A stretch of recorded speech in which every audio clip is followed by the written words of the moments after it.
بسم الله الرحمن الرحيم. وأخرج ابن نعيم في دلائل النبوة عن ابن عمر رضي الله عنهما أن قريشا اجتمعت لرسول الله صلى الله عليه وسلم ورسول الله صلى الله عليه وسلم جالس في المسجد فقال تبا ابن ربيعة لهم دعوني حتى أقوم إليه أكلمه فإني عسى أن نكون أرفق به منكم. فقام تبا حتى جلس إليه فقال يا ابن أخي أراك أوسطنا بيتا وأفضلنا مكانا وقد دخلت على قومك ما لم يدخل رجل على قومه مثله فإن كنت تطلب بهذا الحديث مالا فذلك لك على قومك أن يجمع لك حتى تكون أكثرنا مالا وإن كنت تطلب شرفا فنحن نشرفك حتى لا يكون أحد من قومك أشرف منك ولا نقطع أمرا دونك وإن كان هذا ملم يصيبك فلا تقدر على النزوع منه بذلنا لك خزائننا حتى نعذر في طلب الطب لذلك منك وإن كنت تريد ملكا ملكناك. فقال رسول الله صلى الله عليه وسلم أفرغت يا أبا الوليد؟ قال نعم. قال فقرأ عليه رسول الله صلى الله عليه وسلم حاميم السجدة حتى مر بالسجدة فسجد رسول الله صلى الله عليه وسلم وعتبة ملق يده خلف ظهره حتى فرغ من قراءتها ثم قام عتبة ما يدري ما يرجع به إلى نادي قومه فلما رأوه مقبلا قالوا لقد رجع إليكم بوجه غير ما قام من عندكم فجلس إليهم فقال يا معشر قريش قد كلمته بالذي أمرتموني به حتى إذا فرغت كلمني بكلام لا والله ما سمعت أذناي مثله قط وما دريت ما أقول له يا معشر قريش فأطيعوني اليوم وعصوني فيما بعده واتركوا الرجل واعتزلوه فوالله ما هو بتارك ما هو عليه وخلوا بينه وبين سائر العرب فإن يظهر عليهم يكن شرفه شرفكم وعزه عزكم ويظهر عليه تكون قد كفيتموه بغيركم. قالوا سبعت يا أبا الوليد. وهكذا ذكره ابن اسحاق بطوله كما ذكر في البداية.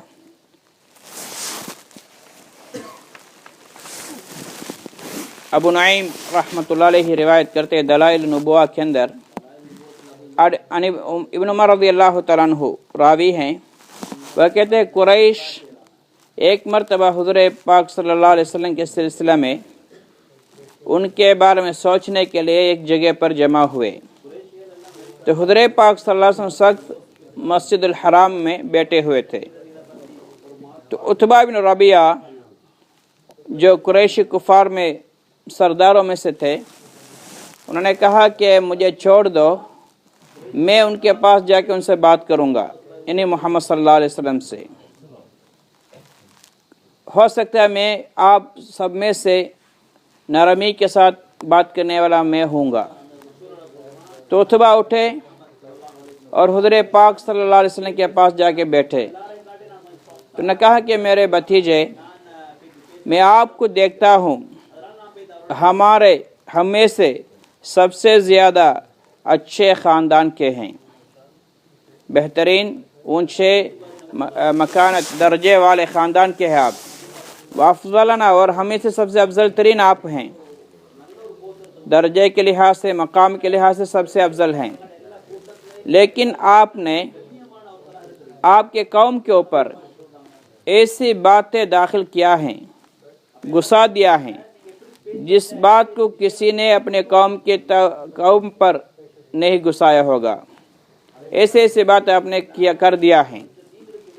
اگر اس کام کے ذریعے اگر یہ آپ چاہتے ہیں کہ بہت سے مال و دولت آپ کو مل جائے تو یہ آپ اس کی فکر چھوڑ دیں. جس کی ذمہ داری آپ کی قوم کے اوپر ہیں وہ لوگ آپ کے لیے جمع کر کے دیں گے یہاں تک کہ آپ سب سے زیادہ مالدار بن جائیں گے. یعنی ہم میں جتنے مالدار ہیں سب سے زیادہ آپ مالدار بنیں گے.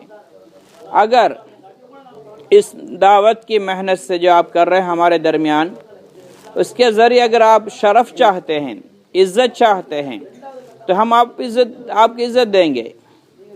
آپ کو ہم بڑا دیں گے، بڑا بنائیں گے، یہاں تک کہ آپ سے زیادہ کوئی شریف ہم میں سے نہیں ہوگا آپ کے قوم میں، یعنی قریشوں میں، اور جو بھی فیصلہ ہم کرنا ہے تو آپ سے پوچھ کے ہی کریں گے، یعنی آپ کی رائے کو کبھی ہم کاٹیں گے نہیں، آپ کی رائے کے بغیر کوئی کام نہیں کریں گے۔ اگر اس کے علاوہ کوئی ایک جن، کوئی شیطان یا جن آپ کو پکڑا ہوا ہے جس سے آپ کو بچنا مشکل ہو رہا ہے، تو ہم سارے ہمارے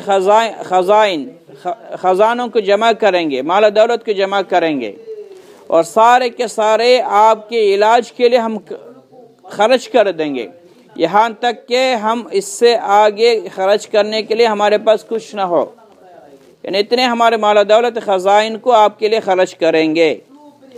اگر وہ ایسا بھی نہیں ہے کہ آپ بادشاہت چاہتے ہیں، ملک اور حکومت، تو ہم آپ کو بادشاہ بنا دیں گے، ہمارا حاکم بنا دیں گے۔ تو حضور پاک صلی اللہ علیہ وسلم نے ان سے پوچھا کہ ابو الولید اس کی کنیت تھی، کہ آپ فارغ ہو گئے، آپ کی بات ساری ختم ہو گئی؟ اس نے کہا جی ہاں۔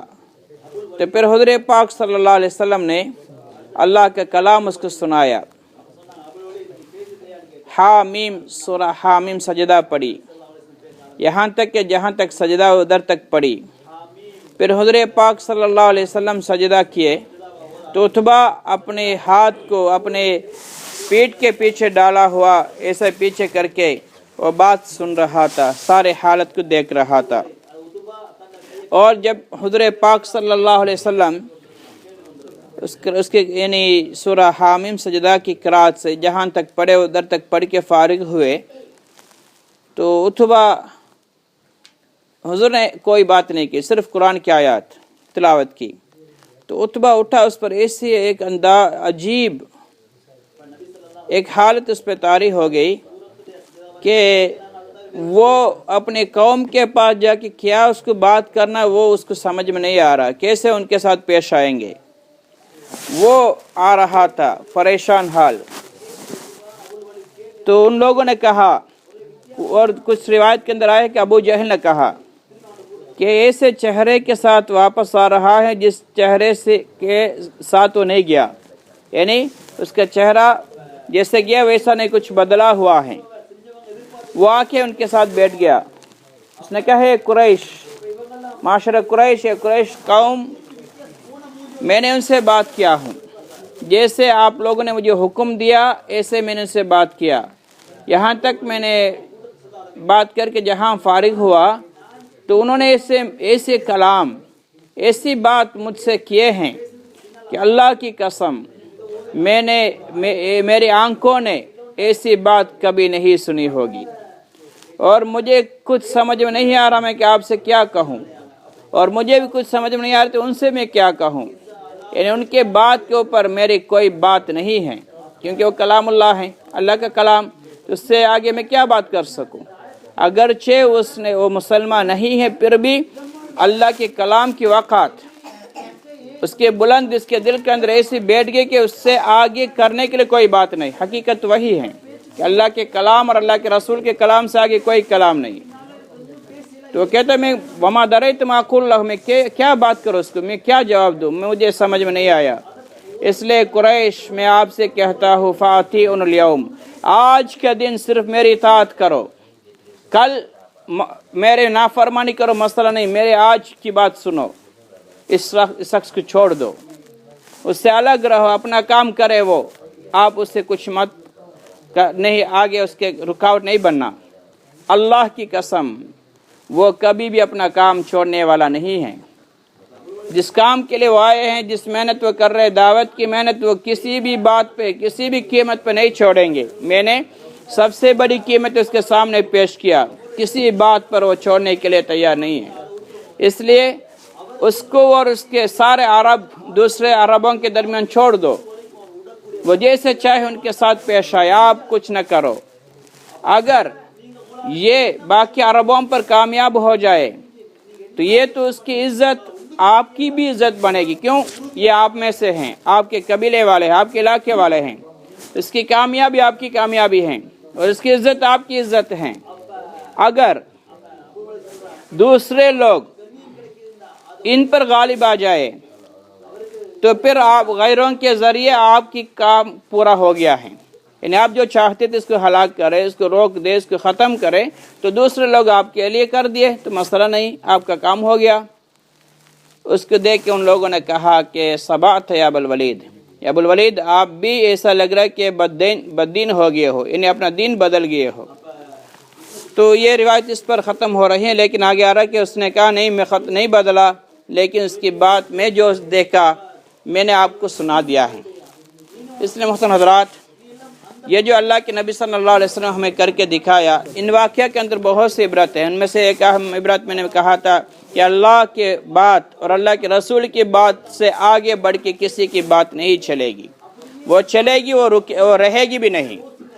کیوں؟ اللہ کے کلام، اللہ کے نبی کے کلام آخری ہیں.